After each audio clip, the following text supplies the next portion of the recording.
अस्सलाम वालेकुम। मेरी चार्जर फ़ैन का माशाल्लाह मेरे पास काफ़ी क्वांटिटी के हिसाब से माल पहुंच चुका, तो जिस भाई को चाहिए रब्ता कर सकता है।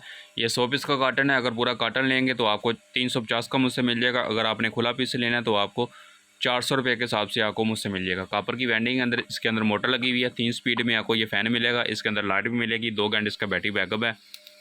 तो ये 3 स्पीड में आपको ये फ़ैन मिल जाएगा। आप इसकी स्पीड कम और ज़्यादा भी कर सकते हैं। इसके अंदर आपको लाइट भी मिल जाएगी। 2 घंटे इसका बैटरी बैकअप है। तो ये 100 पीस का कार्टन है। साथ में आपको सीटा केबल मिलेगी। सॉरी, एंड्रॉयड केबल है। और ये इसका बॉक्स है। अगर आप इलेक्ट्रॉनिक्स का काम करते हैं तो ये आपको मिरर मिल जाएगा। इसके अंदर लाइट लगी हुई है। किसी भी किट के अंदर जो कंपोनेंट्स होते हैं इसको आप जूम करके भी देख सकते हैं। ये इसके अंदर लाइट लगी हुई है। ये आपको ओनली 550 का मिल जाएगा। तो इस तरह आप इसको जूम करके देख सकते हैं। तो ये आपको पूरे 550 का मिल जाएगा। और ये इसका बॉक्स है। तो पूरे पाकिस्तानी में आपको इसकी डिलीवरी मिल जाएगी। वीडियो अच्छी लगी मेरे चैनल को सब्सक्राइब, लाइक, वीडियो को भी आगे शेयर कर दें। ओके, खुदा हाफिज़।